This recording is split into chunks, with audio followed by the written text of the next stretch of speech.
శ్రీ గురుభ్యో నమః. వశిష్ఠ మహర్షి సప్త ఋషులలో ఒకరు. ఆయన మహాతపస్సంపన్నుడు. వేదముల ప్రకారము ఈయన మిత్ర మహర్షి వరుణ దంపతుల కుమారుడు. వశిష్ఠ మహర్షి పరమశివ భక్తుడు. శివుని ఆశీస్సులను కలిగించే దారిద్ర్యదహన స్తోత్రాన్ని వశిష్ఠ మహర్షి రచించారు.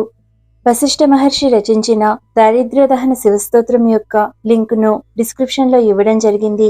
దాని అర్థాన్ని ఇప్పుడు తెలుసుకోండి. మహాశివుడు పేదరిక దుఃఖాన్ని దహిస్తాడు. విశ్వానికి అధిపతి. కష్టాల సుడిగుండాలను దాటడానికి సహాయం చేస్తాడు. చెవులకు ఆహ్లాదాన్ని కలిగించే చంద్రవంకన ఆభరణంగా ధరించిన వారికి జ్వాలవలే తెల్లగా ఉన్న శివునికి, నా దారిద్ర్య దహనానికి కారణమైన శివునికి నమస్కారము. మహాశివుడు పార్వతీదేవికి ప్రీతిపాత్రుడు. శివునికి చేస్తున్న నమస్కారము మానవ జీవితంలోని రోగభయాన్ని పోగొడుతుంది. కష్టతరమైన జీవిత సాగరాన్ని దాటిస్తుంది.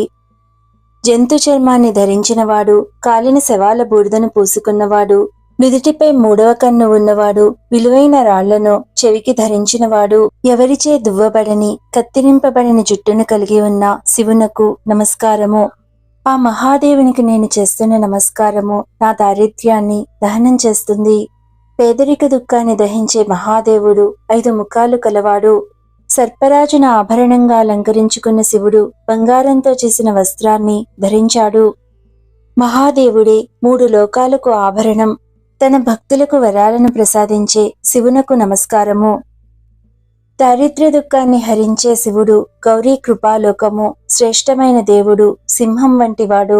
ఆయనే కోరికలను తీర్చే మహావృక్షము. తన ఆశ్రితులకు రక్షణనిచ్చేవాడు. సర్వస్వము అయిన శివునకు నమస్కారము.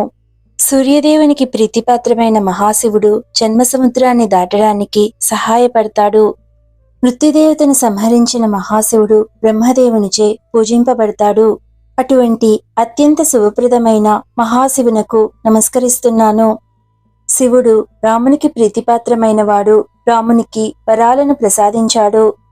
పాములకు పక్షపాతిగా ఉన్న శివుడు నరకాన్ని నాశనం చేసేవాడు. పరమ పవిత్రమైనవాడు. దేవతలచే పూజించబడేవాడు. ఒక్క నమస్కారంతోనే దారిద్ర్య దహనం చేసేటటువంటి శివునకు నమస్కారము. శుభమస్తు.